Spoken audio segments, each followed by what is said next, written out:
എല്ലാവർക്കും വിനീതമായ നമസ്കാരം. ഗുരുവിൻ്റെ തിരുവവതാരം കൊണ്ട് പുണ്യമായി തീർന്ന കേരളത്തിൽ ആ ഗുരുവിൻ്റെ ജന്മമാസത്തിലാണ് നമ്മളുള്ളത്. തിരുവോണത്തിന് ശേഷം ഈ പ്രാവശ്യം ഭക്തിയോടും ഊർജ്ജസ്വലതയോടും സംഘടനാ സന്ദേശങ്ങളിലൂടെയും ഗുരു ദർശനത്തിലൂടെയെല്ലാം ഗുരുവിൻ്റെ തിരുജയന്തി ആഘോഷിക്കുവാൻ നമുക്ക് പ്രത്യേകിച്ച് ഞായറാണ്, അവധി ദിവസമാണ്. മറ്റ് തടസ്സങ്ങളൊന്നുമില്ലാതെ എല്ലാ വ്യക്തികൾക്കും അവരുടെ കുടുംബാംഗങ്ങളോടൊപ്പം ജയന്തി ആഘോഷത്തിൽ പങ്കെടുക്കുവാൻ സാധിക്കും. ഗുരുവും ആധുനിക ലോകവും എന്നാണ് ഇന്ന് നമ്മളുടെ ചർച്ചാ വിഷയം. ഗുരുവിൻ്റെ ദിവ്യമായ സമാധിക്ക് ശേഷം ഏതാണ്ട് 100 വർഷത്തോളം ശ്രീനാരായണ ദർശനത്തിൽ നമുക്കും നമ്മുടെ പൂർവികർക്കും സഞ്ചരിക്കുവാൻ സാധിച്ചു.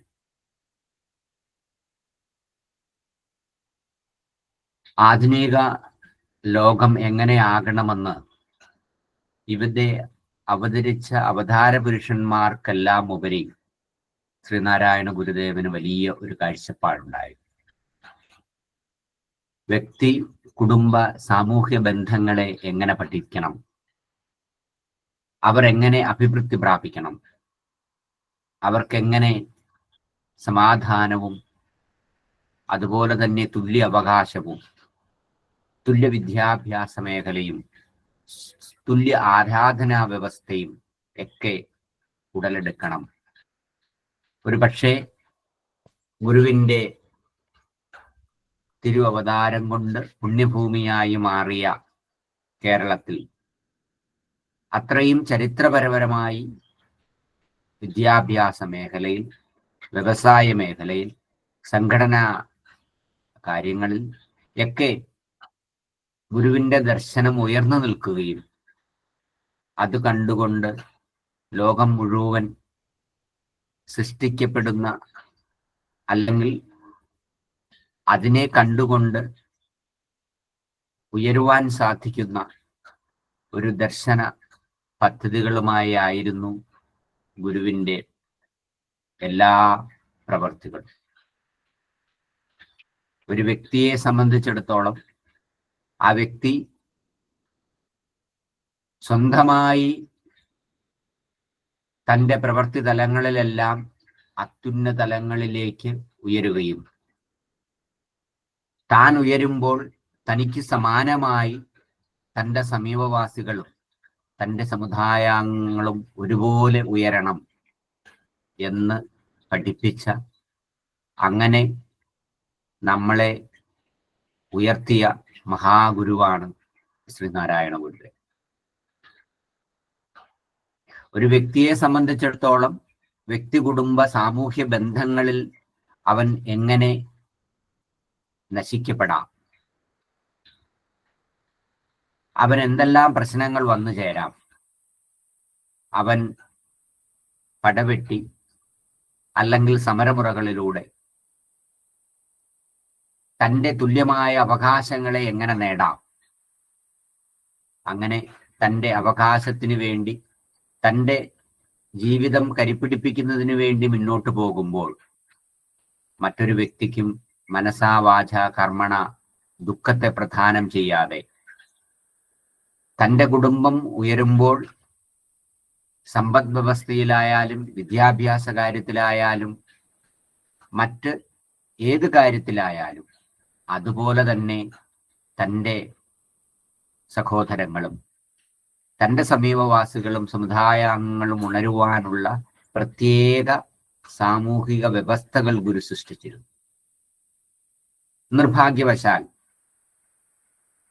ഒരു ലോകം കണ്ട ഏറ്റവും വലിയ ശാസ്ത്രജ്ഞനായി മനഃശാസ്ത്രജ്ഞനായി, ആത്മീയ പണ്ഡിതനായി, ബൗദ്ധികാചാരനായി, ധാർമ്മിക പണ്ഡിതനായി ശ്രീനാരായണ ഗുരുദേവനെ ലോകത്തിന്റെ മുന്നിലേക്ക് അവതരിപ്പിക്കുവാൻ ഗുരു പഠിപ്പിച്ച പാഠ്യവ്യവസ്ഥയിലൂടെ ശ്രീനാരായണീയർക്ക് സഞ്ചരിക്കാൻ സാധിച്ചിട്ടില്ല എന്ന് നമ്മൾ ഈ നിമിഷവും സമ്മതിക്കേണ്ടി വരും.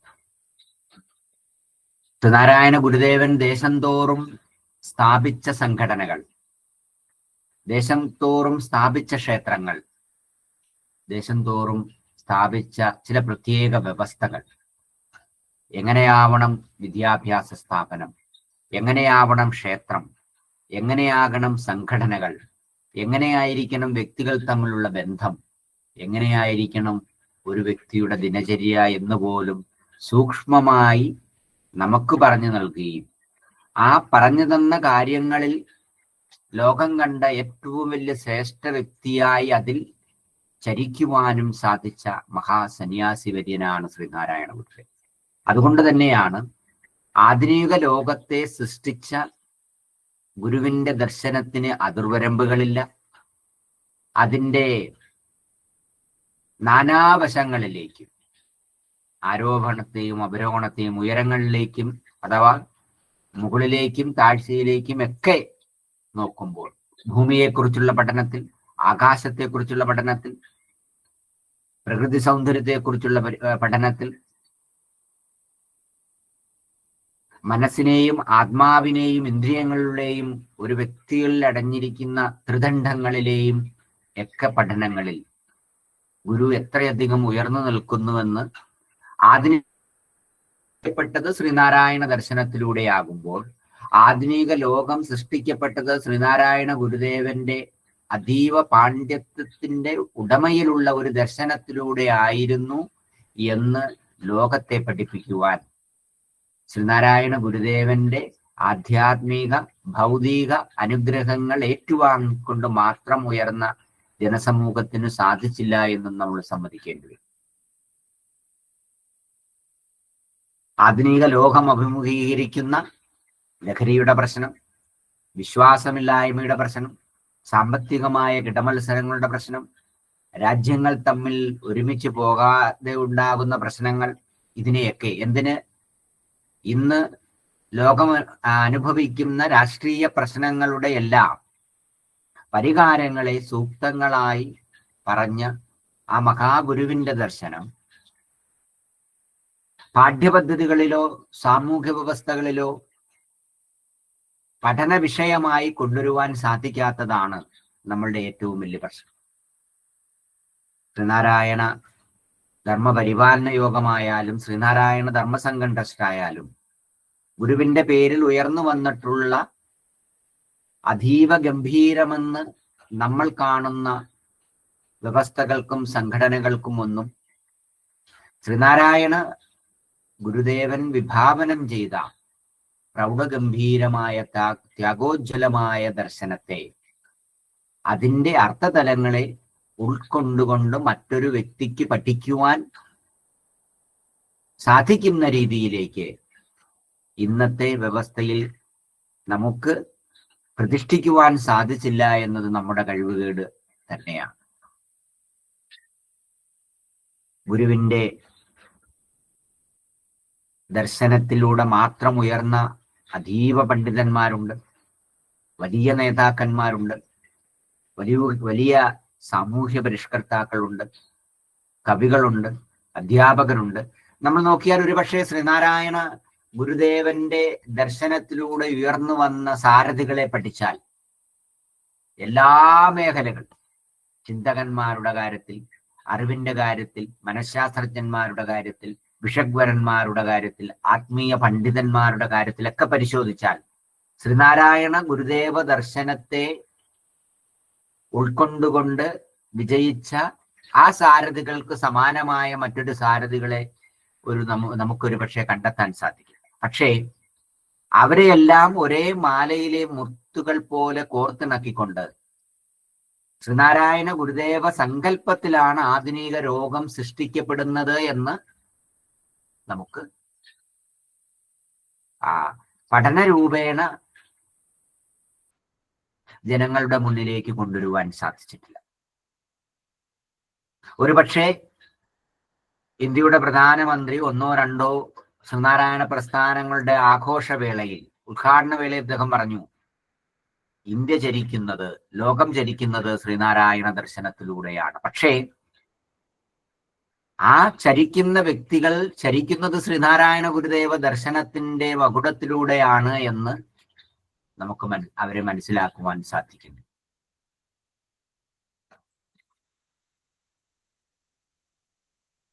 ശ്രീനാരായണ ഗുരുദേവൻ മഹാസമാധിയായിട്ട്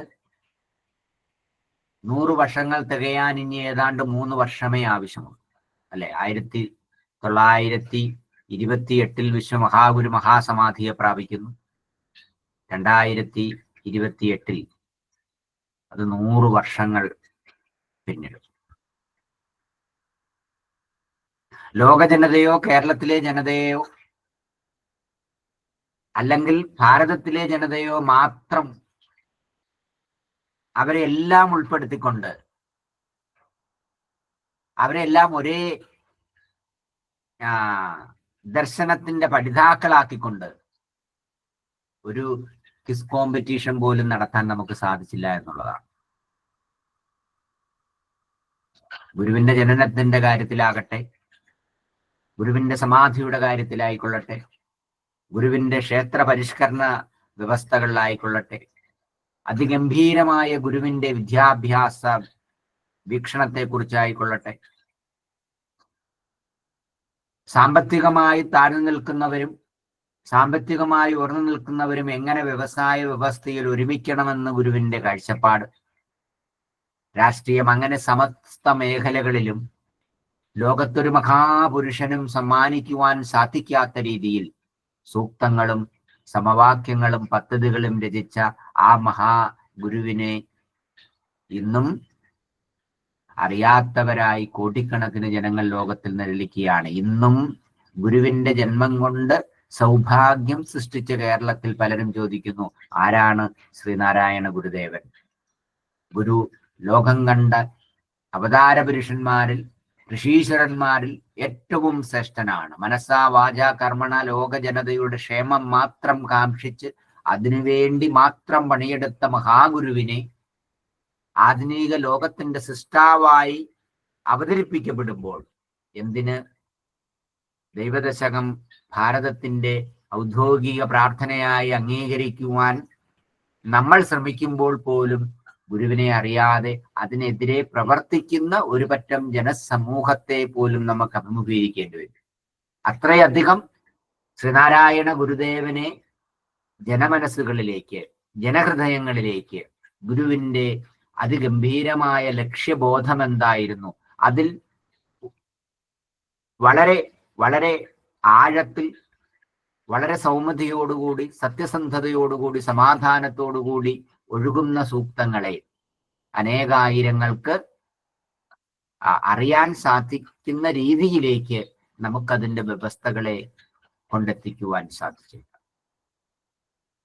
പ്രകൃതി വികൃതിയായി താണ്ഡവമാടുന്നതും മനുഷ്യന്റെ ഒടുങ്ങാത്ത ആർത്തിയെ കുറിച്ചും അതിന്റെ പരിണത ഫലങ്ങളെ കുറിച്ചുമൊക്കെ പഠിച്ച ശ്രീനാരായണ ഗുരുദേവന്റെ സമാനമായ ഒരു ഋഷീശ്വരനില്ലെന്ന് പറയാം, അല്ലെ?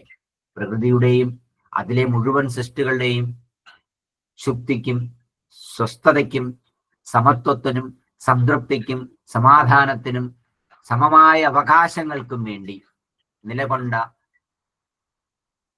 നമുക്ക് പേരിട്ട് സൂചിപ്പിക്കുവാൻ സാധിക്കാത്ത എല്ലാ മുഖങ്ങളിലും, എല്ലാ വ്യവസ്ഥകളിലും, എല്ലാ ചര്യകളിലും ഉയർന്നു നിന്ന, ഒരുപക്ഷെ ഹിമഭഗവാന് സമാനമായി നിന്ന മഹാഗുരു, അല്ലെ?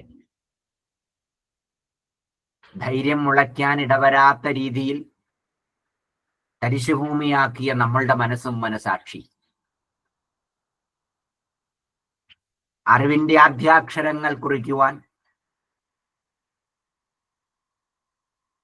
സാധിക്കാതിരുന്ന നമ്മളുടെ പൂർവികർ, ഉണരാനും ഉയരാനും വേണ്ടി തുടിക്കുന്ന ബുദ്ധിയിൽ അന്ധവിശ്വാസത്തിന്റെ, അനാചാരത്തിന്റെ, അറിവില്ലായ്മയുടെ തീമേഘങ്ങൾ നിറച്ച ഒരു പറ്റം ജനസമൂഹം.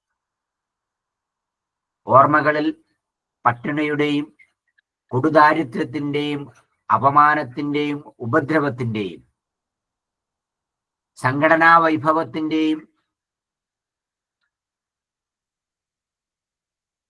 സങ്കല്പങ്ങൾ പോലും നിറയ്ക്കാൻ സാധിക്കാതിരുന്ന നമ്മുടെ പൂർവികർ, മാനം മറയ്ക്കുവാൻ കഴിയാത്തതിന്റെയും അതിന്റെ വിഷമത്തിന്റെയും വിഷാദത്തിന്റെയും ഗിരിശൃംഗങ്ങൾ തീർത്ത നമുക്ക് മദ്യവും മാംസവും മത്സ്യവും കൊണ്ട് മാത്രം ദുർദേവതകളെ മാത്രം ആരാധിക്കുവാൻ നമുക്കവസരങ്ങൾ നൽകിയിരുന്ന, മദ്യത്തിനും ലഹരികൾക്കും അഥവാ മറ്റു ലഹരി വസ്തുക്കൾക്കും ശീലങ്ങളിലൂടെയും ആചാരങ്ങളുടെയും അനുഷ്ഠാനങ്ങളുടെയും പിറക്കാൻ പോകുന്ന സന്തതി സഹചാരികളെ പോലും മന്ദബുദ്ധികളാക്കി മാറ്റേണ്ട ആചാരങ്ങളെയും അനുഷ്ഠാനങ്ങളെയും കറ്റിപ്പറപ്പിച്ച മഹാഗുരു രക്തബന്ധങ്ങൾക്കും കുടുംബ ബന്ധങ്ങൾക്കും സാമൂഹിക ബന്ധങ്ങൾക്കുമെല്ലാം അതീതമായി രതിവൈകൃതങ്ങളും മറ്റ് മാനസികമായ ബന്ധങ്ങളുമെല്ലാം ഉണ്ടാകണമെന്ന് നിയമവ്യവസ്ഥേന കൊണ്ടുവന്ന ഒരു പറ്റം ജനസമൂഹത്തിനെതിരെ, അല്ലെ, പട്ടിക്കും മറ്റ് മൃഗങ്ങൾക്കും വഴിയിൽ കൂടി നടക്കാൻ സാധിക്കുന്ന സമയത്ത് പോലും നമുക്ക് വഴിയിൽ കൂടി നടക്കുവാൻ അവകാശമില്ല. ക്ഷേത്രത്തിൽ പ്രവേശിക്കുവാൻ പശുവിനും പൂച്ചയ്ക്കും മാത്രമേ അവകാശമുള്ളൂ എങ്കിൽ മൃഗങ്ങളിൽ പ്രാവിനും, എന്തിന് കുരങ്ങനും ക്ഷേത്രഗോപുരങ്ങൾ കയറുവാൻ സാധിക്കുന്ന സമയത്ത് പോലും ജന്മം കൊണ്ട് യാതൊരു ശാസ്ത്രീയമായ അടിസ്ഥാനമില്ലാതെ പ്രത്യേക സമുദായത്തിലോ പ്രത്യേക ജാതിയിലോ പിറന്നുവെന്ന് പറഞ്ഞുകൊണ്ട് ഈ അവകാശങ്ങളെ മുഴുവൻ നിഷേധിച്ച, എന്തിന് സ്വന്തം ആരോഗ്യത്തെ മുഴുവൻ പ്രകൃതിയോട് പണിയെടുത്ത് ലഭിക്കുന്ന സമ്പാദ്യത്തെ കൃത്യമായി വിനിയോഗിക്കുവാനും അത് കൃത്യസമയത്ത് സ്വീകരിക്കുവാൻ പോലും അവകാശമില്ലാതിരുന്ന നമ്മളാക്കി തീർത്തത്. ആധുനിക ലോകത്തെ മനുഷ്യൻ എങ്ങനെയാവണം, ഒരു മനുഷ്യനെയും അടക്കി ഭരിക്കുവാൻ സാധിക്കില്ല. ഒരു മനുഷ്യന്റെയും അടിസ്ഥാന അവകാശങ്ങളെ തടഞ്ഞു നിർത്തുവാൻ മറ്റൊരു മനുഷ്യന് അവകാശമില്ല എന്ന് ഉള്ളിന്റെ ഉള്ളിൽ ഗംഭീരമായ തീജ്വാലയെ നിറച്ച മഹാഗുരു. പക്ഷെ ആ തീജ്വാലയിൽ ആരുടെയും അവകാശങ്ങൾ ഹനിക്കപ്പെടരുതെന്നുള്ള വ്യക്തമായ നിർദ്ദേശവും അനുഗ്രഹവും ശ്രീനാരായണ ഗുരുദേവനുണ്ടായി. അങ്ങനെ ശ്രീനാരായണ ഗുരുദേവനാൽ പണിയെടുത്ത, ശ്രീനാരായണ ഗുരുദേവനാൽ വിഭാവനം ചെയ്യപ്പെട്ട ദർശനത്തിൽ വളർന്ന നമുക്കെന്തുകൊണ്ട് ഗുരുവിനെ പഠിപ്പിക്കുവാൻ സാധിച്ചില്ല? നമുക്കിതെന്തു പറ്റി? ആധുനിക ലോകത്തെ സൃഷ്ടിക്കുവാൻ എല്ലാ ചുവട്ടുപടികളും എല്ലാ സമവാക്യങ്ങളും സമസ്ത ദർശനങ്ങളും നൽകിയ മഹാഗുരുവിനെ ലോകത്തിന് പഠിക്കുവാനായി വിട്ടുകൊടുക്കുവാൻ സാധിക്കാതെ എന്തുകൊണ്ട്? അല്ലെ, കെട്ടിയടച്ച വിദ്യാലയങ്ങൾ, വ്യവസായശാലകൾ, ഉത്സവ സ്ഥലങ്ങൾ, അല്ലെ, മനുഷ്യനായി മണ്ണിൽ പിറന്ന് മുഖസമാനമായി വാണിൽ ജീവിക്കുവാൻ മാത്രം അവസരങ്ങൾ സൃഷ്ടിച്ചിരുന്ന നമ്മുടെ പൂർവികരെ ആഗ്രഹിക്കുന്ന സ്ഥലത്ത് ആഗ്രഹിക്കുന്നവരെ കൊണ്ട് വിദ്യാലയങ്ങളും ക്ഷേത്രവും വ്യവസായശാലകളും അതിഗംഭീരമായ ശാസ്ത്രീയ മകുടങ്ങളും പണിയുവാൻ നമുക്ക് അവകാശം തന്നു ഗുരു. അറിവുള്ള, ധൈര്യമുള്ള, ശക്തിയുള്ള, മനസ്സാ വാച കർമ്മണ സമത്വത്തിന്റെയും ഉന്നത സങ്കല്പത്തിന്റെയും ശ്രീഗോപുരങ്ങളായി വളർന്ന് നമ്മുടെ ത്രിദണ്ഡങ്ങളിൽ ശാരീരികവും മാനസികവും ആധ്യാത്മികമായി ഉയർന്ന് ആ ഉയർച്ചകൾക്കെല്ലാം അടിസ്ഥാന ഫലകങ്ങളായി അണിനിരന്ന മഹാഗുരുവിനെ അടിസ്ഥാന തലങ്ങളിൽ നിന്ന് പഠിക്കുവാൻ അവസരമുണ്ടാക്കുവാൻ നമുക്ക് സാധിച്ചു. അല്ലെ, ആയിരം സംഘടനകളും ആയിരം ക്ഷേത്രങ്ങളും വിദ്യാഭ്യാസ വ്യവസായശാലകളും ദേശം തോറുമുള്ള മഠങ്ങളും എല്ലാം അണിനിരന്നപ്പോഴും ഇതാര് തന്നുവെന്നും എങ്ങനെ വന്നുവെന്നും ആർക്കു വേണ്ടി വന്നുവെന്നും ആധുനിക ലോകത്തെ ധരിപ്പിക്കുവാൻ നമുക്ക് സാധിച്ചില്ല. നെയ്യാറിന്റെയും പെരിയാറിന്റെയും തീരത്ത് ശിവരാത്രിയോട് അനുബന്ധിച്ച് രാപകൽ ഭേദമന്യേ വിപ്ലവത്തിന്റെ കിരണങ്ങൾ ലോകത്തിന് സമ്മാനിച്ച അവകാശങ്ങൾക്ക് വേണ്ടി അണിനിരക്കുവാൻ ഓരോ ഹൃദയത്തിലും ഉദയസൂര്യനായി പ്രോജ്വലിപ്പിച്ച ആ മഹാഗുരുവിനെ ആ മഹാസൂര്യനായി കാണുവാൻ നമുക്ക് സാധിക്കുന്നുണ്ടോ? മഹാസൂര്യനായി പഠിക്കുവാൻ നമുക്ക് സാധിക്കുന്നുണ്ടോ? ആ ശോഭയിൽ ഉണരുവാനും ഉയരുവാനും നമുക്ക് സാധിക്കുന്നുണ്ടോ? ശിവഗിരിയിലും കുന്നുംപാറയിലും തലശ്ശേരിയിലും വിജ്ഞാനത്തിന്റെ വെള്ളി നക്ഷത്രം തെളിയിച്ച ജ്ഞാനിവര്യൻ നമ്മളുടെ ബുദ്ധിയിൽ അറിവ് പോരാ, അറിവിനെ അടിസ്ഥാനമാക്കിക്കൊണ്ട് അവകാശങ്ങൾ വേണം. അത് നമുക്ക് നേടിയെടുക്കുവാൻ സാധിക്കണം. അത് ലോകത്തിലെ എല്ലാ ജനങ്ങളും ഏറ്റുപിടിക്കണം. അപ്പോൾ ഒരാളുടെ സംസാരത്തിന് പോലും തടസ്സം സൃഷ്ടിക്കുവാൻ മറ്റൊരു മനുഷ്യന് കഴിയരുത് എന്ന് നമ്മളെ പഠിപ്പിച്ച, നമുക്ക് കാണിച്ചു തന്ന ആ മഹാഗുരു. ലോകമെന്ന് ആരാധിക്കുന്ന ഒരുപക്ഷെ ഒരു മനുഷ്യന്റെ ആധ്യാത്മികമായ, മാനസികമായ, ശാരീരികമായ, ഇന്ദ്രിയപരമായ വൈരാഗ്യങ്ങളെ മുഴുവൻ ആധ്യാത്മികമായ ഒരു ശരീരയിൽ മനുഷ്യ മനസ്സുകളെ ആടിയുലയ്ക്കാൻ സാധ്യതയുള്ള, അതായത് ഈ ലോകം മുഴുവൻ ഒരു സാങ്കല്പികമാണ്, ചിത്തവൃത്തികളിൽ നിഴലിക്കുന്നതാണ്. അതായത് നമ്മളുടെ ആധ്യാത്മിക ജീവിതത്തെ കാണുമ്പോൾ, പഠിക്കുമ്പോൾ ശരീരം, ഇന്ദ്രിയം, മനസ്സ്, ആത്മാവ് അല്പം കൂടി സൂക്ഷ്മമായി പഠിക്കുമ്പോൾ മനസ്സ്, ബുദ്ധി, സംജ്ഞാജ്ഞാനം, ഓർമ്മ, ഭക്തി, ആചാരം, കർമ്മം, അതുപോലെ തന്നെ ശീലങ്ങൾ. അപ്പൊ ബുദ്ധിയും അഹങ്കാരവും സാമാന്യ ജനത്തെ സംബന്ധിച്ചിടത്തോളം ഗുരു ആധുനിക ലോകത്തെ സൃഷ്ടിക്കുവാൻ കൊണ്ടുവന്ന ശരിയിൽ ഒരു സാമാന്യ മനുഷ്യനെ സംബന്ധിച്ചിടത്തോളം തൻ്റെ ഇന്ദ്രിയങ്ങൾക്ക് അനുവേദ്യമാകുന്ന, അനുഭവവേദ്യമാകുന്ന കാര്യങ്ങൾ മനസ്സിലേക്ക് വരികയും മനസ്സിൽ രജോ തമോ ഗുണങ്ങളുടെ ഏറ്റക്കുറച്ചിലുകൾ കൊണ്ട് ഈ ലോകത്തു നിഴലിക്കുന്ന കാര്യങ്ങളെ അതേ അവസ്ഥയിൽ നമ്മുടെ ബുദ്ധിയിൽ പ്രതിഫലിപ്പിക്കുമ്പോൾ നമ്മുടെ ഉള്ളിൽ നിറഞ്ഞു നിൽക്കുന്ന ഈ ലോകത്തെ ഏറ്റവും ശക്തിയുടെ മൂർത്തിഭാവമാകുന്ന ആത്മജ്ഞാനത്തെയും ആത്മസ്വരൂപത്തെയും സങ്കല്പത്തെയും കാണുവാൻ നമുക്ക് കഴിയാതെ പോകും. നിങ്ങളുടെ കർമ്മേന്ദ്രിയങ്ങളും നിങ്ങളുടെ ജ്ഞാനേന്ദ്രിയങ്ങളും വെളിയിൽ നിൽക്കുന്ന വിഷയങ്ങളെ മാത്രം അനുഭവിക്കുകയും അനുഭവിക്കുന്ന വിഷയങ്ങൾ മനസ്സിലെത്തുമ്പോൾ നിതാന്ത ജാഗ്രതയിലൂടെ, നിശ്ചയാത്മക ബുദ്ധിയിലൂടെ വേണ്ടാത്തതിനെ വേണ്ടെന്ന് വയ്ക്കുവാനും വേണ്ടതിനെ വേണമെന്ന് സ്വീകരിക്കുവാനും കഴിയുന്ന വ്യവസ്ഥയിലേക്ക് പുനർവിചിന്തനം ചെയ്യുവാൻ, അങ്ങനെ പ്രവർത്തിപ്പിക്കുവാൻ സാധിക്കുന്ന തലത്തിലേക്ക് നമ്മൾ ഉയരുവാൻ കാരണമായത് ഗുരുവാണ്. ഇന്ന് ഞാൻ ജീവിക്കുന്നുണ്ടെന്നും ഞാൻ ജീവിക്കുന്നത് പ്രകൃതിയിലാണ് എന്നും പ്രകൃതി പോലും സങ്കല്പമാണ് എന്നും ഇതിനെല്ലാം ഉപരിയായി ഇരുളിരുന്നാൽ പോലും അറിയാൻ സാധിക്കുന്ന ആ ആത്മാവിന്റെ ചൈതന്യം, ആ ആത്മാവിൽ ഉറങ്ങിക്കിടക്കുന്ന എന്നാൽ ഉറച്ചു നിൽക്കുന്ന ആത്മജ്ഞാനത്തെയും ആത്മസ്വരൂപത്തെയും നമുക്ക്, ആത്മധൈര്യത്തെയും നമുക്ക് സ്വീകരിക്കുവാൻ സാധിക്കും. അപ്പൊ ഇന്ദ്രിയ വിഷയങ്ങളിലൂടെ, മനസ്സിലൂടെ കടന്നു വരുന്ന ക്ഷണികമായ സുഖത്തെയും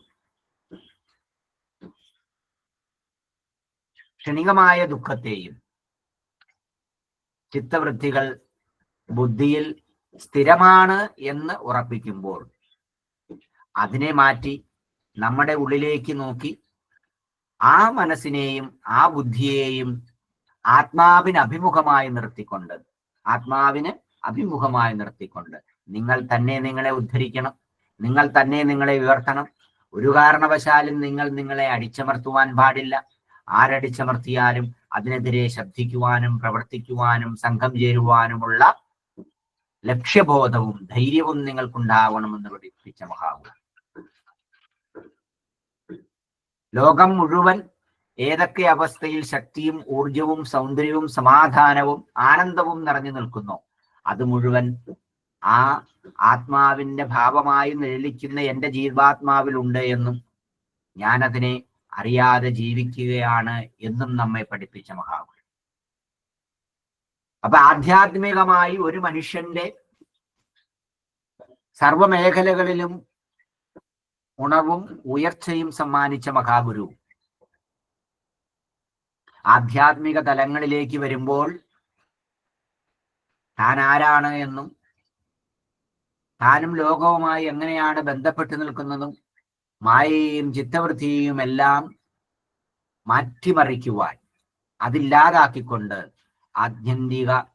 ആധ്യാത്മിക സുഖത്തിലേക്ക് അല്ലെങ്കിൽ ആനന്ദത്തിലേക്ക് ഒരു വിഷമത്തെയും ഇല്ലാതെ കണ്ട് വിഷമങ്ങളെല്ലാം താൽക്കാലികമാണെന്നും ആ താൽക്കാലിക വിഷമങ്ങളിലും വരാൻ പോകുന്ന ഒരു വലിയ സുഖമുണ്ടെന്നും ആ സുഖത്തെക്കുറിച്ചും നിത്യമായ സുഖത്തെക്കുറിച്ചും നമ്മളെ പഠിപ്പിച്ച മഹാഗുരു. സർവജീവജാലങ്ങളുടെയും മനോധൈര്യത്തിനും ശാന്തിക്കും വേണ്ടി അനേക കൃതികൾ സംസ്കൃതത്തിലും മലയാളത്തിലും തമിഴിലും സമ്മാനിച്ച ലോകപാണിനിയാണ് ശ്രീനാരായണ ഗുരുവിന്റെ കാവ്യമേഖലകളിലുള്ള രചനാ വൈഭവം ഇന്നും നമുക്ക് ലോകത്തെ ബോധ്യപ്പെടുത്തുവാൻ സാധിച്ചിട്ടില്ല. എണ്ണിയാലൊടുങ്ങാത്ത 1 കോടി ദിവ്യ കർമ്മ മണ്ഡലങ്ങൾ, അല്ലെ? പറയാമോ നമുക്ക് ആരല്ലായിരുന്നു എന്ന് മഹാഗുരു? ആധുനിക ലോകത്തെ സൃഷ്ടിച്ച മഹാഗുരു ഏതെങ്കിലും വ്യവസ്ഥയിൽ, ഏതെങ്കിലും സങ്കല്പത്തിൽ, ഏതെങ്കിലും ചരിത്രത്തിൽ ആരല്ലായിരുന്നു എന്ന്? നല്ല മനഃശാസ്ത്രജ്ഞനായിരുന്നു, നല്ല കവിയായിരുന്നു, നല്ല സംഘാടകനായിരുന്നു. അതിനെല്ലാം ഉപരി ലോകത്തിലെ സമസ്ത ചരാചരങ്ങളിലും സമാധാനവും സ്നേഹവും ആനന്ദവും നിറച്ച ഏറ്റവും വലിയ ഋഷീശ്വരനായിരുന്നു. ഈ ഋഷീശ്വരനെ ഈ സങ്കല്പത്തിൽ തന്നെ നമുക്ക് ലോക ജനതയ്ക്ക് മുന്നിൽ അവതരിപ്പിക്കുവാൻ സാധിച്ചു. അപ്പൊ നമ്മൾ ഇവിടെ മനസ്സിലാക്കേണ്ടത്, ആധുനിക ലോകത്തെ സൃഷ്ടിച്ച മഹാഗുരുവിനെ ആധുനിക ലോകത്തിന്റെ മടിത്തട്ടിലേക്ക്, ആധുനിക ലോകത്തിന്റെ മനഃശാസ്ത്രത്തിലേക്ക് പ്രതിഷ്ഠിക്കുവാൻ നമുക്ക് സാധിച്ചില്ല. ഗുരുവാൽ ഉയരുകയും ഗുരുവാൽ ഉണരുകയും ചെയ്ത ജനസമൂഹങ്ങളൊക്കെയും ഗുരുവിന്റെ ഏറ്റവും വലിയ സങ്കല്പമാകുന്ന താൻ ഉയരുമ്പോൾ തൻ്റെ അയൽവാസികളും തൻ്റെ സമീപവാസികളും തൻ്റെ സമുദായ അംഗങ്ങളും എല്ലാ മനുഷ്യരും ഉയരണമെന്നുള്ള അതിഗംഭീരമായ ദർശനം നമ്മൾ ഗുരുവിന്റെ കാര്യത്തിൽ പോലും മാറ്റിവെച്ചു.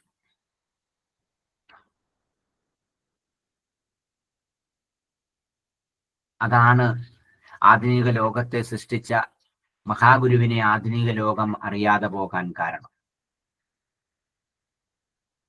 ഭാർഗവൻ വൈദ്യര് ഒരു പ്രത്യേക വൈദ്യശാസ്ത്രത്തിന്റെ മേഖലയിൽ പ്രവർത്തിക്കുന്നതിന് മുമ്പ് തന്നെ, പഠിക്കാൻ ചേരുന്നതിന് മുമ്പ് തന്നെ പറഞ്ഞു, വൈദ്യവൃദ്ധിയാണ് നിന്റെ ജീവിതമാർഗം, പക്ഷേ നിന്റെ പ്രാണവായു എന്റെ ധർമ്മപ്രചാരണമാകണം. ശ്രീനാരായണ ഗുരുവിന്റെ ധർമ്മപ്രചാരണം പ്രാണവായുവായി സ്വീകരിച്ചത് എത്ര പേർ? സ്വീകരിച്ചു കഴിയുമ്പോൾ തൻ്റെ ഭൗതിക വളർച്ചകൾക്ക് മാത്രം വിനിയോഗിക്കപ്പെടേണ്ട ഒരു വ്യവസ്ഥയായി അത് മാറ്റുന്നു. അല്ലെ? ബാലനും വൃദ്ധനും ജ്ഞാനിക്കും അജ്ഞാനിക്കും സ്വദേശിക്കും വിദേശിക്കുമൊക്കെ ശ്രീനാരായണ ഗുരുദേവ ദർശനങ്ങൾ എന്നും ഒരുപോലെ ഭക്തിരസം പകരുന്നതാണ്. അറിവിന്റെ മേഖലകളിൽ ഉയർന്നുയർന്ന് വനംപാടിയെ പോലെ പറക്കാൻ ആഗ്രഹിക്കുന്ന, സമാധാനത്തോടും ആനന്ദത്തോടും സമുചിത്തതയോടും കൂടി പറക്കുവാൻ ആഗ്രഹിക്കുന്ന എല്ലാവർക്കും, അല്ലെങ്കിൽ ജീവബ്രഹ്മൈക്യം അല്ലെങ്കിൽ ബ്രഹ്മാനന്ദത്തിൽ എത്തുവാൻ മറ്റൊരു ഋഷീശ്വരനും സമ്മാനിക്കുവാൻ സാധിക്കാത്ത തലങ്ങളിലേക്ക് ജാതി മത വർഗ രാഷ്ട്രഭാഷാ വ്യത്യാസങ്ങളില്ലാത്ത ദൈവത്തെ പാടി സ്തുതിക്കുവാൻ ഗുരു നൽകിയ അനേകായിരം വരികൾ. ആ വരികളിൽ ഇന്നും ബഹുമുഖ പണ്ഡിതന്മാരെ കുറിച്ച് നമുക്ക് അവരെ ഉൾപ്പെടുത്തിക്കൊണ്ട് വ്യാഖ്യാനങ്ങൾ കൊണ്ടുവരുവാനോ ശാസ്ത്രീയമായ പഠനങ്ങളെ ചേർത്ത് വെച്ചുകൊണ്ട് റിസർച്ച് വർക്കുകൾ നടത്തുവാനോ നമുക്ക് സാധിച്ചിട്ടില്ല. ഒരു സത്യാന്വേഷിക്ക് മുന്നോട്ട് പോകും തോറും ഈ കൃതിയിൽ സത്യമാകുന്ന ആഴിയുടെ ആഴവും പരപ്പും കൂടുതൽ കൂടുതൽ മാറി മാറി തെളിയുന്നതായി അനുഭവപ്പെടുന്ന അനുഭവവേദ്യങ്ങളെ ആധുനിക മനുഷ്യന്റെ മുന്നിൽ അവതരിപ്പിക്കുവാൻ നമുക്ക് സാധിച്ചില്ല. അല്ലേ? തന്നാൽ ഉയർത്തപ്പെടേണ്ടവർ അത്രയും ഈ ലോകത്ത് നിഴലിക്കുമ്പോൾ, ജീവിച്ചു മരിക്കുമ്പോൾ, താൻ ഒറ്റയ്ക്ക് ബ്രഹ്മപഥം കൊതിക്കുന്ന സന്യാസിമാരുടെ സന്യാസിചര്യകളെയും കാഴ്ചപ്പാടുകളെയും വീക്ഷണങ്ങളെയും ദർശനത്തെയും കാറ്റിപ്പറത്തിക്കൊണ്ട് തൻ്റെ ബ്രഹ്മപഥത്തോടൊപ്പം ഈ ലോകത്ത് ജീവിക്കുന്ന എല്ലാ സമസ്ത ചരാചരങ്ങൾക്കും ബ്രഹ്മപഥം കുതിക്കാൻ സാധിക്കുന്ന രീതിയിൽ, പ്രാപിക്കുവാൻ സാധിക്കുന്ന രീതിയിൽ തപസ്സും അതുപോലെ തന്നെ വ്യവസ്ഥയും വിദ്യാഭ്യാസ മേഖലകളും സൃഷ്ടിച്ച മഹാഗുരു, അത് ഉള്ളൂരിന്റെ വാക്കുകളിൽ വ്യക്തമാണ്. അല്ലെ? താനൊറ്റയിൽ ബ്രഹ്മപഥം കൊതിക്കും, തൻ്റെ ജീവബ്രഹ്മൈക്യ സ്വരൂപം മാത്രം കാംക്ഷിച്ചിരുന്ന സന്യാസിവരന്മാരുടെ വനങ്ങളിൽ, ഉന്നത ഗിരിസംഘങ്ങളിൽ സ്വന്തം സമാധിയും മോക്ഷവും കൈവല്യവും നിർവാണപഥവും മാത്രം കാംക്ഷിച്ചുകൊണ്ട് ജീവിതം മുഴുവൻ ഹോമിച്ചിരുന്ന സന്യാസിവരന്മാരുടെ സങ്കല്പങ്ങളെ മുഴുവൻ മാറ്റിമറിച്ചുകൊണ്ട്, അല്ലേ, തുമ്പപ്പൂ പോലെ നിർമ്മലവും പരിശുദ്ധവും പരിപാവനവുമായ അന്തർബഹിച്ച സത്സർവം എല്ലാ തലങ്ങളിലും അകത്തും പുറത്തും നിലനിൽക്കുന്നത് നാരായണന്റെ സംസ്തുതിയാണ് എന്നുള്ള വ്യവസ്ഥ നമുക്ക് ഉൾക്കൊള്ളുവാൻ സാധിക്കാത്തവർ, ഉൾക്കൊണ്ടവർ മറ്റുള്ളവരെ ഉൾക്കൊള്ളിക്കുവാനുള്ള വ്യവസ്ഥകളിലേക്ക് ചരിക്കാൻ സാധിക്കാത്തവർ.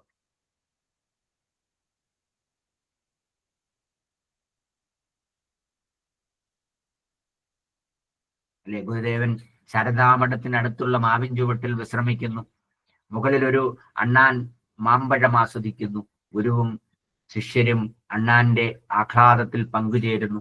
ഗുരു, നാമും ഈ മാവുമായി ഒരു ഭേദവുമില്ല, അതുപോലെ മറ്റുള്ളവയും ഈ വകകളിലെല്ലാം നിറഞ്ഞു നിൽക്കുന്ന നാം തന്നെ അവ നമ്മളിലും. അതായത് ഈ ലോകത്ത് ജീവിച്ചിരിക്കുന്നവരെല്ലാം സർവഭൂതങ്ങളുടെയും ആത്മാവിലും, അതുപോലെ ആത്മാവിൽ സർവഭൂതങ്ങളെയും കണ്ട് ഏകത്വദൃക്കായി, പരമജ്ഞാനിയായി, കാരുണ്യമൂർത്തിയായി അവിടുന്ന് വിചാരിച്ചുവെങ്കിൽ, അല്ലെങ്കിൽ അവിടുന്ന് ഇവിടെ വിരാജിച്ചുവെങ്കിൽ, ആ തലത്തിൽ നിന്നുകൊണ്ട് ഗുരുവിനെ നമുക്ക് കാണുവാൻ സാധിക്കും. അത്രയും ഗംഭീരമായി ആധുനിക ലോകത്തിൽ അവതരിച്ച പ്രാണനായകനായ മഹാഗുരുവിന്റെ ഭഗവത്പദാംബുജം നമുക്ക് പൂജിക്കുവാൻ സാധിച്ചു. പക്ഷേ മറ്റുള്ളവരെ അറിയിക്കുവാൻ സാധിച്ചു എന്ന് നമ്മൾ മനസാക്ഷിയോട് ചോദിക്കേണ്ടു. ഗുരുവിന്റെ വൈഭവങ്ങളെയും ഗുരുവിന്റെ ലക്ഷ്യബോധത്തെയും ഗുരുവിന്റെ ദർശന ഗോപുരങ്ങളെയും കാണുവാൻ കഴിയാതെ പോയ കശ്മലന്മാരാണോ എന്ന് നമ്മൾ വീണ്ടും വീണ്ടും നമ്മുടെ മനസാക്ഷിയോടും മനസ്സിലെ അന്തരംഗങ്ങളോടും ചോദിക്കേണ്ടി. ഇങ്ങനെ ഞാൻ വളർന്നാൽ മതിയോ? എന്നെ വളർത്തിയ മഹാഗുരുവിനെ, ഞാൻ ഉൾപ്പെടുന്ന ആധുനിക ലോകത്തെ സൃഷ്ടിച്ച മഹാഗുരുവിനെ, ഇനി ലോകത്ത് എത്രയെത്ര മറവുകൾ സൃഷ്ടിച്ചാലും അതിനെ മുഴുവൻ അതിജീവിച്ചുകൊണ്ട് ഉയർന്നു വരുവാനുള്ള ആധ്യാത്മികമായ, ഭൗതികമായ, മാനസികമായ എല്ലാ ഉണർവുകളുമുള്ള ദർശനമാണ് മഹാഗുരു. അല്ലെ? ഗുരു തന്നെ പറയുന്നുണ്ട്, പ്രവർത്തകർക്ക് ആത്മാർത്ഥത വേണം. ആത്മജ്ഞാനത്തെ, ആത്മസ്വരൂപത്തെ, ആത്മാനന്ദത്തെ കണ്ടെത്തിയ ഒരു വ്യക്തിയെ സംബന്ധിച്ചിടത്തോളം അവർക്ക് എന്തു വേണം? ശ്രീനാരായണ പ്രസ്ഥാനങ്ങളിൽ നിഴലിക്കുന്നവർക്കെല്ലാം ആ ആത്മാർത്ഥത വേണം. അയ്യപ്പനെ പോലെ 10 പേരുണ്ടായാൽ മതി, പരിവർത്തനങ്ങൾ വേഗം നടപ്പിലാകും. സഹോദരൻ അയ്യപ്പൻ രചിച്ച പോലെ കൃതികൾ രചിക്കുവാൻ നമുക്കായോ? സഹോദരൻ അയ്യപ്പൻ സൃഷ്ടിച്ച പോലെ പന്തിഭോജനങ്ങൾ സൃഷ്ടിക്കുവാൻ നിങ്ങൾക്ക് സാധിച്ചു? സഹോദരൻ അയ്യപ്പൻ ചെയ്യ പോലെ മന്ത്രിയാകാൻ നിങ്ങൾക്ക് സാധിച്ചു? അപ്പൊ ഗുരു മുന്നോട്ട് വെക്കുന്ന ഒരാൾ, ഒരു വ്യക്തി ശ്രീനാരായണ ദർശനത്തിൽ എങ്ങനെ പ്രവർത്തിക്കണമെന്നും ആത്മാർത്ഥമായ പ്രവർത്തനം സങ്കല്പവും എങ്ങനെ വേണമെന്നും സഹോദരൻ അയ്യപ്പനെ നിഴലിച്ചുകൊണ്ട് പറയുമ്പോൾ നമുക്ക് അവരെയൊന്നും ശ്രീനാരായണ ദർശനങ്ങളിൽ കാലഘട്ടത്തിന്റെ യഥാർത്ഥമായ ഒഴുക്ക്, ഇവിടെ കർമ്മങ്ങൾ അവശേഷിപ്പിച്ച് ശരീരസ്ഥിതി വിട്ടുപോയ ശ്രീനാരായണ ഗുരുദേവന്റെ സന്യാസിഷ്യന്മാരെയും ഗൃഹസ്ഥ ശിഷ്യന്മാരെയും സംഘടനാ നേതാക്കന്മാരെയും ആത്മാർത്ഥമായി പരിശോധിച്ചാൽ നമുക്ക് മനസ്സിലാകും, അവരനുഭവിച്ച ത്യാഗത്തിന്റെ, അവർ വിഭാവനം ചെയ്ത സങ്കല്പത്തിന്റെ, അവർ ആഗ്രഹിച്ച അല്ലെങ്കിൽ അവർ ശ്രമിച്ച ഒരു തലത്തിലും നമുക്ക് ചെയ്യാൻ സാധിക്കുന്നില്ല. ഗുരു തന്നെ പറയുന്നു, പല പ്രവർത്തനങ്ങളിലും പല യാത്രയിലൂടെയും സഹോദരൻ അയ്യപ്പൻ നന്നേ ക്ഷീണിച്ചു പോയിട്ടുണ്ട്. ക്ഷീണിച്ചു കൊണ്ടുപോകുന്നവർ ഒന്നും വേണ്ടതൊന്നും ചെയ്യാറില്ല, സൗകര്യപ്പെടുത്താറില്ല, കഷ്ടമാണ്. പ്രവർത്തിക്കുന്നവരെ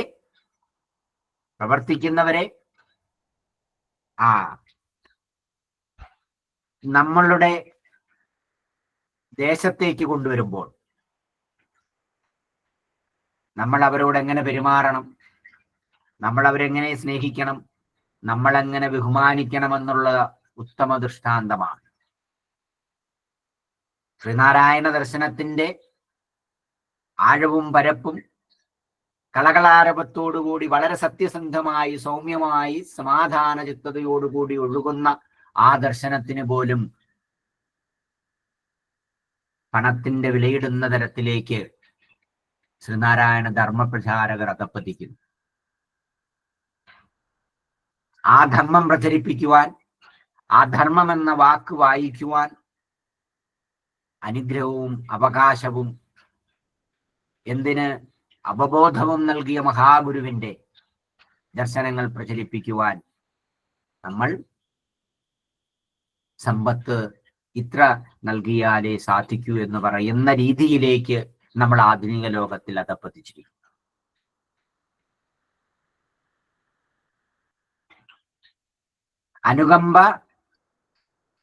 അനുകമ്പ നമുക്ക് ശ്രീനാരായണ ദർശനങ്ങളിൽ പോലും നമ്മളുടെ ഹൃദയത്തിൽ ചേർക്കുവാൻ സാധിക്കുന്നില്ല, അല്ലെ? അൻപതന്നൊരു നെഞ്ചാൽ വരുമല്ലൊക്കെയും.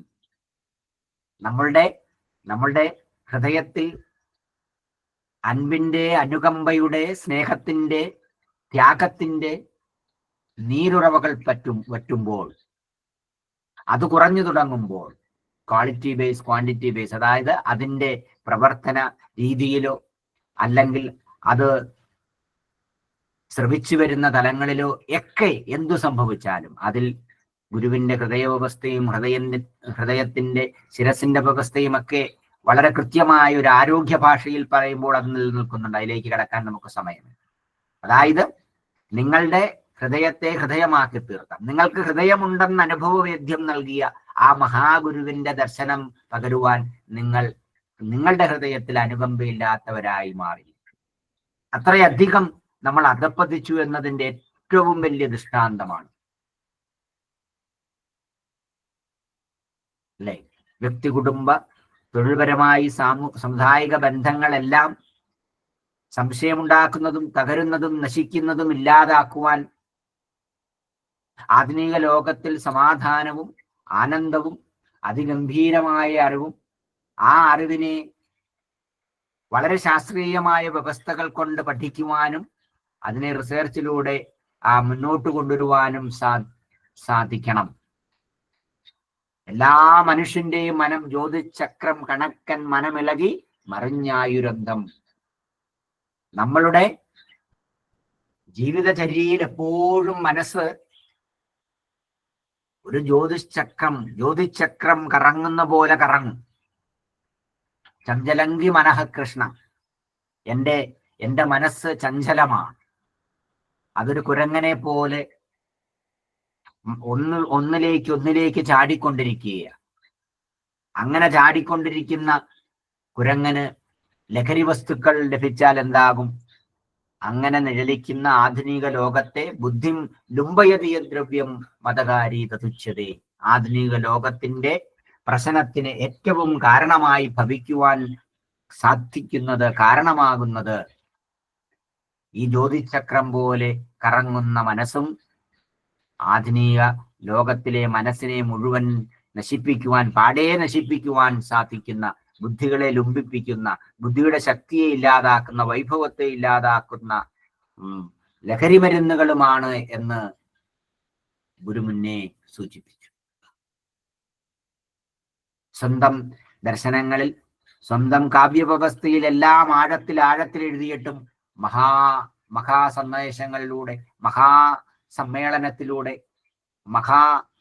സംഘടനാ സമ്മേളനങ്ങളിലെല്ലാം സ്വന്തം ലക്ഷ്യത്തെ ജനങ്ങളിലേക്ക് അവതരിപ്പിച്ച മഹാഗുരുവിന്റെ ആ ദർശനങ്ങൾ ഏതാനും ക്ഷേത്ര സന്നിധിയിൽ ബോർഡുകളിൽ മാത്രം ഒതുങ്ങുന്ന രീതിയിലേക്ക് ആധുനിക ലോകം ഗുരുവിനെ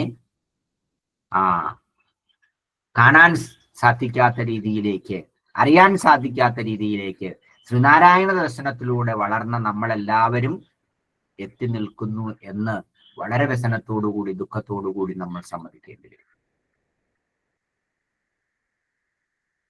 സംഘടന കൊണ്ടല്ലാതെ യാതൊരു സമുദായത്തിനും അഭിവൃദ്ധിയും ശക്തിയും ഉണ്ടാകില്ല എന്ന് 1702 മകരം 17 ഗുരു ശിബിഗിരിയിൽ വെച്ച് നടന്ന ശ്രീനാരായണ ധർമ്മപരിപാലന യോഗത്തിന്റെ സന്ദേശത്തിൽ ഗുരു നേരിട്ട് പറഞ്ഞു. ഈ തത്വം അനുസരിച്ചാണ് 25 കൊല്ലം മുമ്പേ നാം യോഗം സ്ഥാപിച്ചത്. സംഘടന കൊണ്ടല്ലാതെ, ആ സംഘടനാ വ്യവസ്ഥ കൊണ്ട് പ്രൗഢഗംഭീരമായ ഒരു ആരോഗ്യ വ്യവസ്ഥയെ, ആരോഗ്യ സ്ഥാപനങ്ങളെ, ആരോഗ്യ വിദ്യാഭ്യാസ മേഖലയെ, പഠന മേഖലയെ സൃഷ്ടിക്കുവാൻ നമുക്ക് സാധിച്ചോ? ഇന്ന് ശ്രീനാരായണ പ്രസ്ഥാനങ്ങൾക്ക്, ശ്രീനാരായണ സംഘടനകൾക്ക്, ദേശം മുഴുവനുള്ള മഠങ്ങൾക്ക് എത്ര മെഡിക്കൽ കോളേജുകളുണ്ട്? എത്ര വലിയ ആധുനിക സജ്ജീകരണമുള്ള ആശുപത്രിയുണ്ട്? 3 യൂണിയനുകൾ എന്തിന്? ഒരു യൂണിയന് മാത്രം മെഡിക്കൽ കോളേജ് നിർമ്മിക്കുവാൻ ആസ്തിയുള്ള യൂണിയനുകളോ?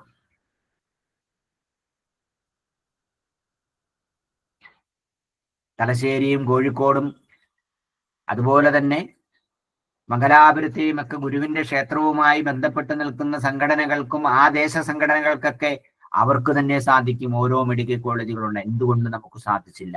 കാരണം അങ്ങനെ വളരണമെന്നും നമ്മളുടെ സംഘടനയിലേക്ക് അണിനിരക്കുന്നവർക്ക് ഇതുപോലുള്ള വ്യവസായ സ്ഥാപനങ്ങളും മറ്റും ആവശ്യമാണ് എന്ന് ധരിപ്പിച്ചുകൊണ്ട് അവരെ ചേർത്ത് നിർത്തുവാനും നമുക്ക് സാധിച്ചു. ആ 25 മാറി ഇന്ന് 125 ആകാൻ പോകുന്നു.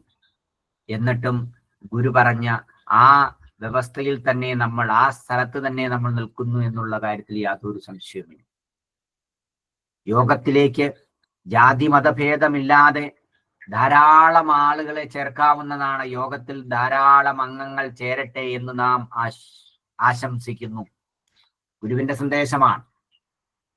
യോഗത്തിൽ ജാതി മതഭേദം നോക്കാതെ, അല്ലേ? ശ്രീനാരായണ ധർമ്മപരിപാലന യോഗത്തിന്റെ ആദ്യത്തെ അംഗം ഗുരുവിന്റെ ഭാഷയിൽ അല്ലാതെ നമ്മളുടെ ഭാഷയിൽ പറഞ്ഞാൽ NSSകാരനാണ്. ജാതി മതഭേദം നോക്കാതെ ശ്രീനാരായണ ധർമ്മപരിപാലന യോഗത്തിലേക്ക് അനേകായിരങ്ങളെ അണിനിരത്തുവാൻ നമുക്ക് സാധിച്ചോ? ആധുനിക ലോകത്തിൽ, ഗുരു സൃഷ്ടിച്ച ആധുനിക ലോകത്തിൽ ശ്രീനാരായണ ഗുരുദേവനെ അറിയാൻ ആഗ്രഹിക്കുന്ന, പഠിച്ചു എന്ന് വിശ്വസിക്കുന്ന നമുക്ക് പഠനങ്ങളിൽ തെറ്റുപറ്റിയതാണോ? അതോ പഠിച്ച വിഷയങ്ങളെ അവതരിപ്പിക്കുന്നതിൽ തെറ്റുപറ്റിയതാണോ? അതോ പഠിച്ചവരെല്ലാം ഒരേ ലക്ഷ്യത്തോടു കൂടി ചേർന്ന് നിൽക്കാതെ കൊണ്ട് പറ്റിയതാണോ? മതഭ്രാന്തോ അല്ലെങ്കിൽ വ്യക്തിപരമായി സ്വന്തം മനസ്സും ബോധവും നശിക്കുന്ന വ്യവസ്ഥകളോ ഒന്നും ഇല്ലാതാക്കാനുള്ള വസ്തുക്കളെയും അങ്ങനെയുള്ള സങ്കല്പങ്ങളെയും സാഹചര്യങ്ങളെ പോലും ഒഴിവാക്കുവാൻ നമുക്ക് സാധിക്കാതെ വരും. മതത്തിന്റെ സാമാന്യ തത്വത്തെ ജനസാമാന്യത്തിന് ഉപദേശിക്കുകയും ഈശ്വരഭക്തി എങ്ങും പ്രചരിപ്പിക്കുകയും ചെയ്യണമെന്നും ഗുരു പറഞ്ഞു. ബാഹ്യാഭ്യന്തര ശക്തിയെ അല്ലെങ്കിൽ ത്രികരണ ശക്തിയെ സമ്പാദിക്കുവാൻ ജനങ്ങൾക്കിടയിൽ വേണ്ട വിധം നമ്മൾ യത്നിക്കണമെന്നും അങ്ങനെ പ്രവർത്തിക്കണമെന്നുമുള്ള ബോധനത്തെ നമുക്കിന്നും കൊണ്ടുവരുവാൻ സാധിച്ചു. അഹിംസയും സ്നേഹവും ഏകമതവും ഇവയുടെ മാഹാത്മ്യത്തെയും ജനങ്ങൾക്കിടയിൽ പ്രസംഗിക്കുകയും അനുഷ്ഠിക്കുകയും ചെയ്യുകയും സാധുജനങ്ങൾക്കിടയിൽ വിദ്യാഭ്യാസത്തിൽ നന്നാകുവാൻ വേണ്ടി സ്ത്രീകൾക്കും പുരുഷനും ഒരേപോലെ വിദ്യാഭ്യാസ വ്യവസ്ഥയും എന്തിന് മംഗളാചരണങ്ങൾ പോലും സൃഷ്ടിച്ച മഹാഗുരു.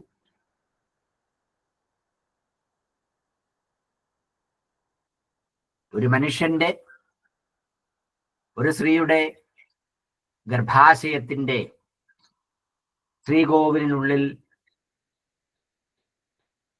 അണ്ഡവും ബീജവും തമ്മിൽ സംയോജിക്കുന്നതിന് മുമ്പ് പോലും തൻ്റെ കുഞ്ഞുങ്ങൾ എങ്ങനെയാവണം, അല്ലെ? വളരെ വ്യക്തമായ മനഃശാസ്ത്ര സന്ദേശങ്ങൾ നൽകി. ബുദ്ധിപരമായും വിജ്ഞാനപരമായും പ്രവൃത്തിപരമായും ഒക്കെ വളരെ ഉയർന്ന വ്യക്തിത്വ മനോഭാവമുള്ള ഒരു കുഞ്ഞിനെ ഞങ്ങൾക്ക് ലഭിക്കണം എന്ന മനഃശാസ്ത്ര സന്ദേശത്തോടുകൂടി അവരെ ഒരുമിപ്പിക്കുവാൻ മനഃശാസ്ത്ര മന്ത്രങ്ങളെ നമുക്ക് സമ്മാനിച്ച മഹാഗുരു. ആധുനിക ലോകം ലോകത്തെ സൃഷ്ടിക്കുവാൻ ആഗ്രഹിച്ചുകൊണ്ട് ഇപ്പോൾ തിരഞ്ഞെടുക്കുന്ന സമസ്ത മേഖലകളെ സങ്കുചിതമായ മനസ്സ്, സംഘർഷഭരിതമായ മനസ്സ്, മയക്കുമരുന്നുകൾക്ക് അടിമപ്പെടാൻ സാധ്യതയുള്ള മനസ്സ്, ഇതിനെയെല്ലാം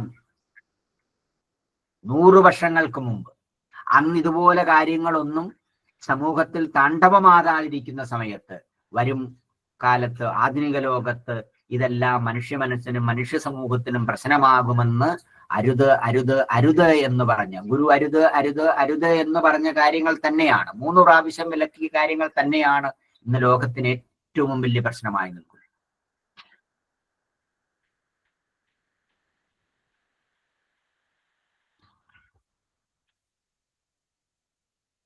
നിങ്ങൾ ആലോചിച്ച് നോക്ക്.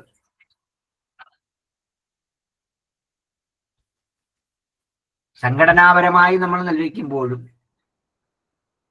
മതത്തിന്റെ കാര്യത്തിലും സദാചാരത്തിന്റെ കാര്യത്തിലും വിദ്യാഭ്യാസ കാര്യത്തിലും വ്യവസായ കാര്യത്തിലും ശ്രീനാരായണ ഗുരുദേവൻ നിർദ്ദേശിച്ച എല്ലാ വ്യവസ്ഥകളെയും ലോകനന്മയ്ക്കായി, ലോകത്തിന്റെ സമസ്ത ഭാഗങ്ങളിലുമുള്ള മനുഷ്യരുടെ ഭാവങ്ങൾ മാറ്റുവാനായി ആധുനിക ലോകം സൃഷ്ടിക്കുവാൻ ഗുരു വിഭാവനം ചെയ്ത ഗുരുവിന്റെ ആധുനിക ലോകത്തിലേക്ക് ലോകത്തിലെ സമസ്ത ഭാഗങ്ങളിലുമുള്ള മാനവരാശിയെ കൊണ്ടുവരുവാൻ നമുക്ക് സാധിക്കാത്തത് എന്തുകൊണ്ട്? ഇന്നും അന്ധവിശ്വാസങ്ങളുടെയും അനാചാരങ്ങളുടെയും ദുർമന്ത്രവാദങ്ങളുടെയും പേരിൽ മനുഷ്യനെ പോലും കൊല്ലുന്നു ഗുരു അവതാരം ചെയ്ത ഈ കേരളത്തിൽ.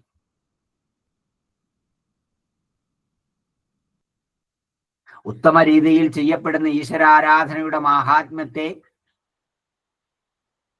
എല്ലാ അർത്ഥത്തിലും ഉയർത്തിക്കാട്ടിയ മഹാഗുരു അത് ഉയർന്നു വന്ന മതതത്വങ്ങളിൽ അനാചാരങ്ങൾക്കും അന്ധവിശ്വാസങ്ങൾക്കും മറ്റു ജീവികളുടെ ജീവനെടുക്കുന്ന അധകൃത പൂജാവിധികളെ, ലോകത്തിന് മുഴുവൻ നാശത്തിന് കാരണമാകുന്ന പൂജാവിധികളെ മുഴുവൻ തുടച്ചു മാറ്റി ക്ഷേത്രപ്രതിഷ്ഠകളെ ആരാധിക്കുവാൻ മാത്രമറിഞ്ഞിരുന്ന നമുക്ക് അനാവശ്യമായ ക്ഷേത്രപ്രതിഷ്ഠകളെ കൈകൊണ്ട് എറിയുവാൻ ഗുരുവും പിഴുതെറുതു, ഗുരുവിന്റെ സന്യാസിഷ്യന്മാരും പിഴുതെറിഞ്ഞു, ഗുരുവിന്റെ ഗൃഹസ്ഥ ശിഷ്യന്മാരും പിഴുതെറിഞ്ഞു. അങ്ങനെ അനാവശ്യമായ പുഴുക്കുത്തുകളെ, അനാവശ്യമായ പ്രതിഷ്ഠകളെ നിങ്ങളുടെ മനസ്സിൽ നിന്നും, നിങ്ങളുടെ കുടുംബത്തിൽ നിന്നും, നിങ്ങളുടെ സമുദായത്തിൽ നിന്നും, നിങ്ങൾക്ക് നിങ്ങളുടെ സമൂഹത്തിൽ നിന്നും പിഴുതെറിയാൻ സാധിക്കുന്നുണ്ടോ? ആ ഗുരു നൽകിയ ധൈര്യത്തിന്റെ ചുവട് പിടിച്ചുകൊണ്ട്, ധാർമ്മികതയെ നിലനിർത്തിക്കൊണ്ട്, അവകാശബോധത്തെ നിലനിർത്തിക്കൊണ്ട്, സത്യസന്ധമായ സനാതന ധർമ്മത്തെ നിലനിർത്തുവാൻ വേണ്ടി നമുക്ക് പ്രവർത്തിക്കുവാൻ സാധിക്കുന്നു. ആവശ്യപ്പെടുന്ന സ്ഥലങ്ങളിൽ മനുഷ്യന്റെ സമാധാനത്തിനും മംഗളത്തിനും വേണ്ടി ബുദ്ധിയെ ഉദ്ദീപിപ്പിക്കുന്ന ക്ഷേത്രങ്ങളെ പ്രതിഷ്ഠിക്കുവാൻ നമുക്ക് സാധിച്ചു.